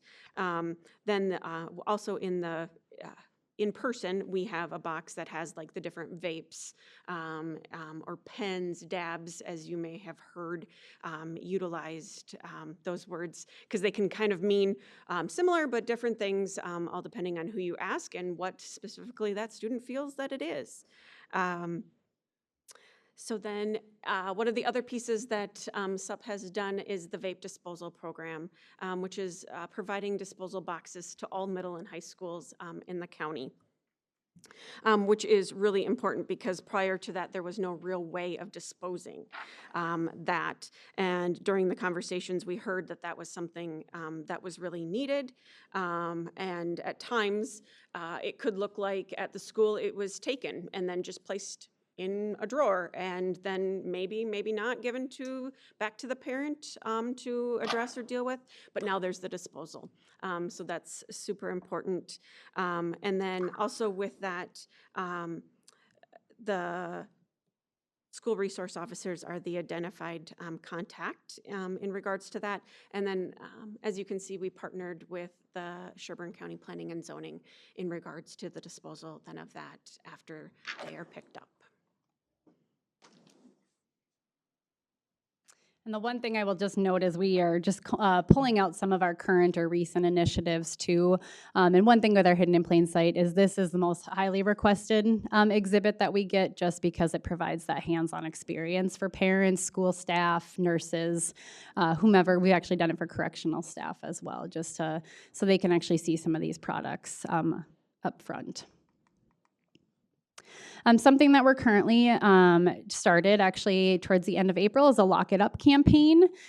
This is actually in partnership with a lot of the CSUP, so the Cannabis and Substance Use Prevention grantees.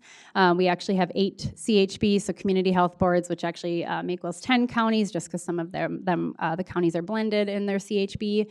But this is a 4-month campaign. The coalition plans to extend it. And really the primary purpose behind it is to help get at parents and caregivers with children 18 or younger and talking about how we really need to lock up any legal substance that's being used, whether it is medication, alcohol, cannabis, tobacco. The primary reason this really came is because accidental ingestion among toddlers is up significantly with cannabis edibles. Of course, they resemble everyday type candies, and so it's really just encouraging parents and guardians to get these out of reach. And then we decided to really expand it to include other substances just because those can be left out too. And again, so not only accidental ingestion, but there will be some messaging for parents that have those teens to say, please also lock this up so your kids don't just take it to use it. So there's going to be a saturation across to this whole central region, which I think is great just because we share jurisdictional lines with so many that we all live, work, and play in different areas. So hopefully they'll see this messaging even across county lines. And it was timely just because we do a lot of other efforts around this, locking it up with our sticker shock campaign. We partner with participating liquor retailers to put stickers and tags on their product that says, please just keep these out of the reach of young people. We do a prom letter, so we partner with county partners as well as our local PDs to get these letters out to prom goers. And then we do a lot around medication disposal, so promoting those boxes. And so I'm going to touch briefly on our environmental scans that we did just to really tee up a conversation that you're going to be having next month as it relates to cannabis. But we were really happy to have SCSU nursing students help us with some environmental scans. Environmental scans really just help us know what's available in our community and how things are being advertised or marketed. It can be a heavy task just because of the number of retailers that we have. So we were, again, really appreciative to these nursing students. They actually scanned 60 retailers in Sherburne County, which included gas stations, convenience stores, liquor stores. They did not go into breweries or restaurants, so anything really on sale. And they primarily were looking for commercial tobacco products and lower potency hemp edible products. So I'm just going to give you some, just like I said, some pointers from or some takeaways, I should say, from those scans. And then my colleague Amelia will actually get more into what has happened since those scans were done. But you can see almost most of our retailers sell commercial tobacco products. 63% had advertisements on the exterior, so they were promoting tobacco products from the outside. 69% had price promotions. So again, both those points noting that a lot of our retailers do a lot of advertising and promotion. We had just about almost half of retailers selling lower potency hemp edibles, so we've really gotten into that market. Again, 64% had advertisements on the exterior for lower potency hemp edible products, and then 36%, so just over a third, had price promotions on lower potency hemp edible products. And then just noted that that is prohibited for retailers licensed by Sherburne County, as that is what's listed in our county ordinance. And then also 4 retailers did not have carding signs on the interior or exterior. So thankfully most did, but we'll work with those retailers to ensure that they get that put up. And then also noting that 12 retailers sold other drugs and supplements. So some of these substances may be new to some of you. You may be familiar with some of them. But we were finding a lot of these things like Addy, Kratom, 7-OH, tianeptine, also known as Tiana, and then mushroom products. So these are often, we can find these in our gas stations, convenience stores, tobacco shops. They're often marketed as dietary supplements. They're part of a legal gray area, as they're not regulated by any means by the Food and Drug Administration, because again, they're able to get through as dietary supplements. I'll show some photos here. The one thing I will just say in the last legislative session is they raised the sales age from 18 to 21 for Kratom. So that should, at least they're starting to have some age restrictions there for that product. And now I can just show some pictures here, just because again, if you're not familiar with these products, they probably sound a bit foreign to you. So here we have the Relax Aid, which is the Addy or Adderall. We have the Kratom capsules circled there in the lower right-hand corner. We have Kratom powder up top. Here we have the Donut Kratom extract called Rocket Pop shots. So these are liquid shots. And then we have the Magic Mushroom gummies. Here, these first 3 photos are all the 7-OH products, which again, most of these products we'll find as capsules, powders, or gummies. And then down below is mushroom chocolate. And then here we have just our array of e-cigarette products, which I believe most of you are familiar with. It's hard to imagine when you see these pictures who you're actually marketing to. Adults don't need this kind of thought process, but it does attract kids. Yes. Very sad. Very colorful. All right. And then we do love our Swiss cheese model of prevention. I'm not sure if you've heard this before, but this is really just looking at the layering of prevention efforts. And so those holes actually represent risk factors, or what we consider could reduce the risk of substance use. But really what we look to do is layer our efforts. So not only are we providing education and awareness, but we're also looking at how can we restrict access and availability to these products, because it's so important for people to be educated, but we also know we need to reduce the access to those that are underage, and just how all of these go in tandem. And so if we use even tobacco compliance checks, so not only are we doing education, we're conducting compliance checks to hold our retailers in compliance, but then looking at the policy. So again, just knowing that it all has its place in this model. We've alluded to it. We have a SUP website that lists all of these different activities and resources that's available to the public to use, and highly encourage our community and our partners to use this if and when resources are needed.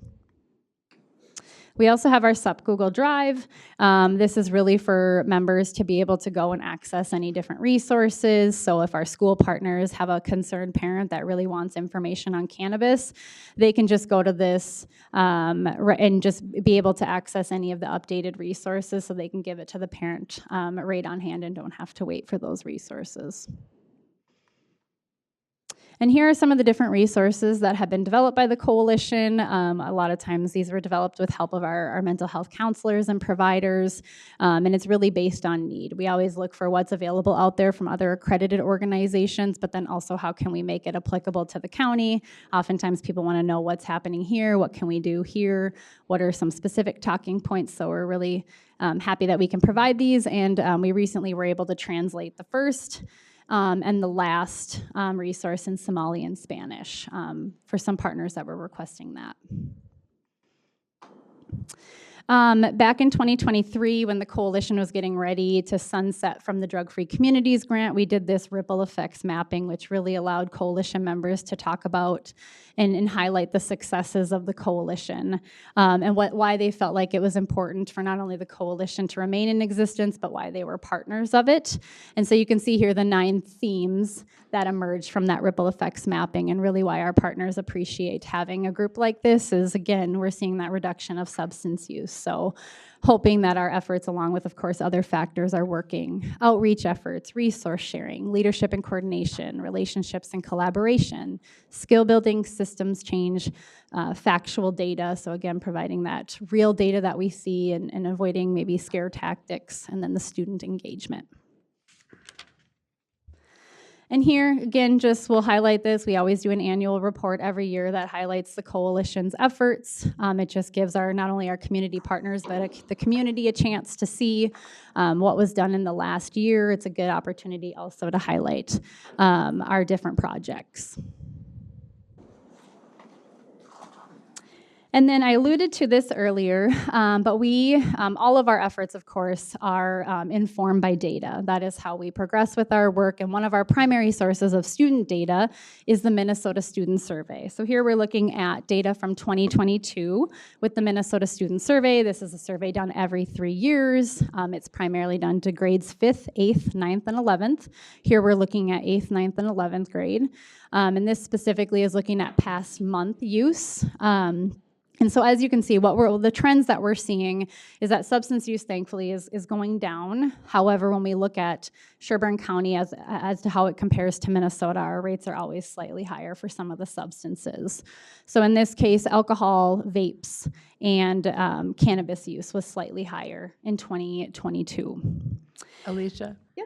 This is 2022 data, Correct. so we're in 2026. When is more current data going to be available? Great question. So the survey was actually last administered in 2025, and I can say 2022 remains our most current level for the county, but 2025 district level data is trending downward, and what I mean by that is our largest school district, Elk River School District, did not participate in the 2025 survey, and so we cannot provide a reliable average for Sherburne County as a whole. And I know that's frustrating for various reasons because it does not help produce reliable data.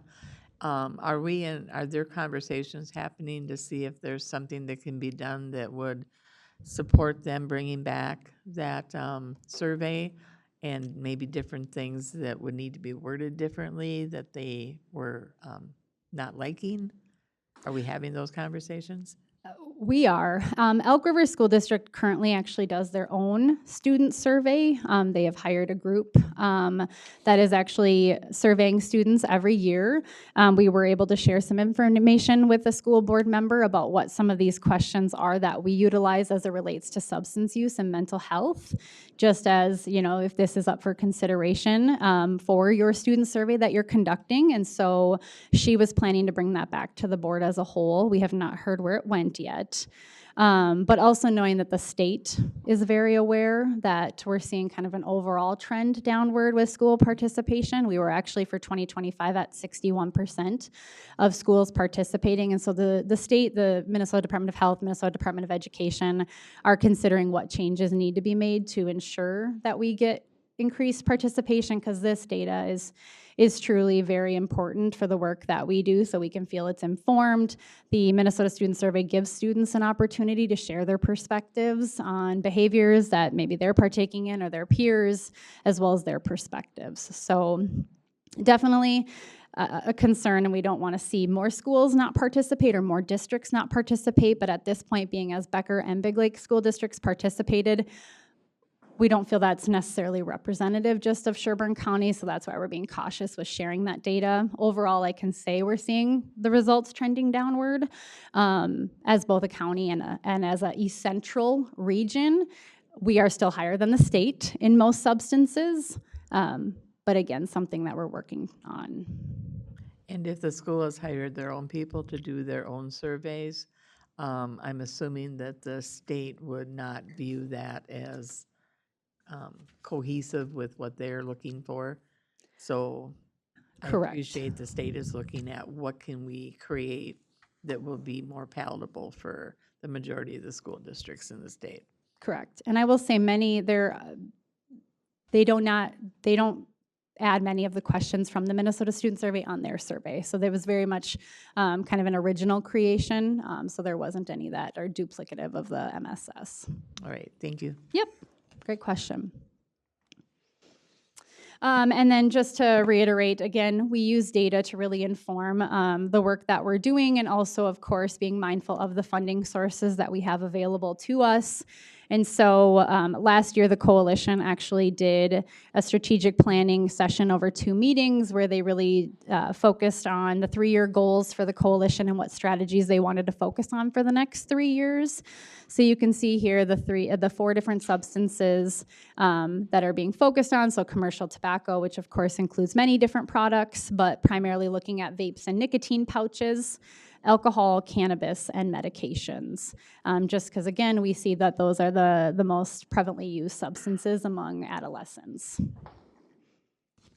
And then just to note, I will, as I go through the action plan or just showcase the action plan, you'll see some of these designations and just know that they represent our teams that Katie talked about earlier. So this is for this actual, through this fiscal year of 2026. Here are the work plan for commercial tobacco and alcohol. And then we also have for cannabis and medications. So again, looking at what our data is telling us, what our community partners are telling us, and what our funding sources are either requiring or encouraging really helped create this action plan. And then, of course, just noting that coalition sustainability is something that's ever evolving and will continuously happen. And so always looking at member recruitment and engagement just to ensuring that the community voice is at the table and representative of the county. Community events, so ensuring that the coalition is out there sharing our education. Of course, getting access to data. So I mentioned Minnesota Student Survey, but all of our law enforcement agencies here in the county send us quarterly law enforcement reports. Our county attorney's office sends us reports. We get school resource officer reports from the schools. So again, knowing that many different sources of data help inform what we do. Hosting training, so ensuring we have an educated and trained coalition, and then looking at different funding sources that may be available.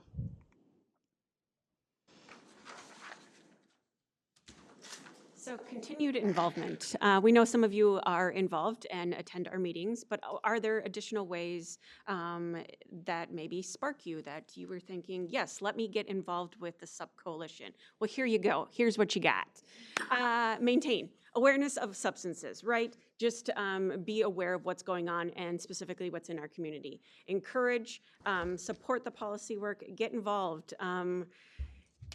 I'm sure you're all involved in many meetings, but to be able then to take the information and give it onto any of those other committees or meetings that you are involved with.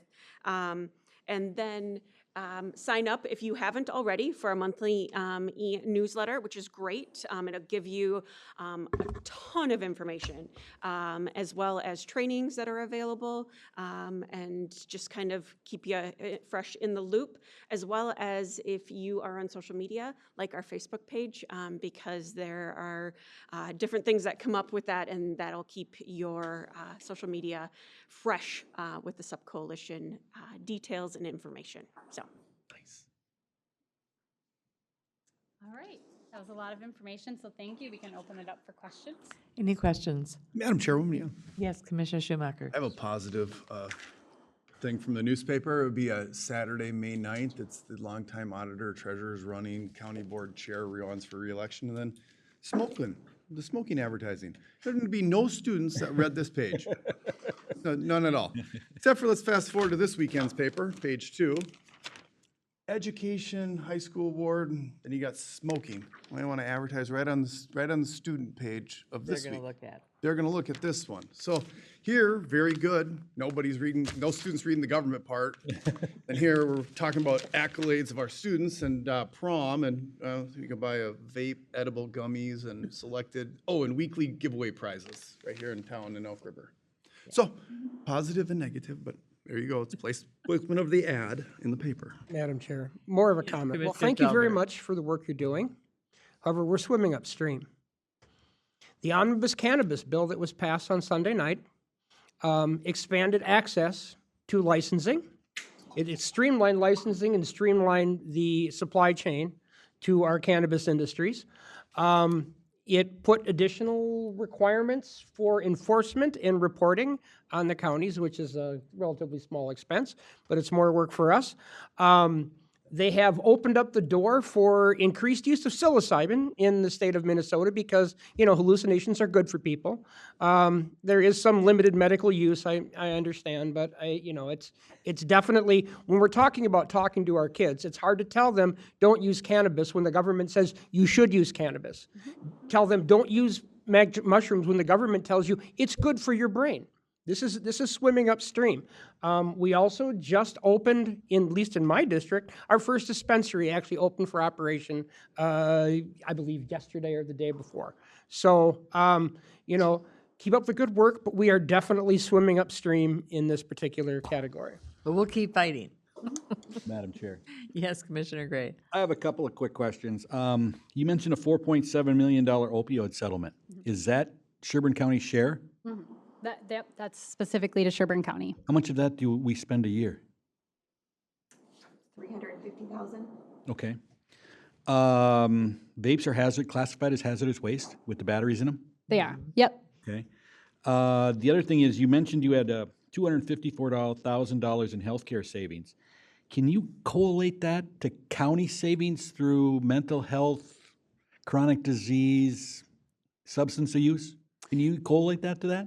So I will say the $254,000 that was noted is actually what we receive for our annual appropriation for SHIP, for the statewide funding. So that wasn't the cost savings, that was what we're appropriated every year. Okay. Is there any way to collate that to what the county might save for lack of substance use, chronic disease, anything like that? Is that possible? I think we could probably get an estimation of what the county saves. Cool.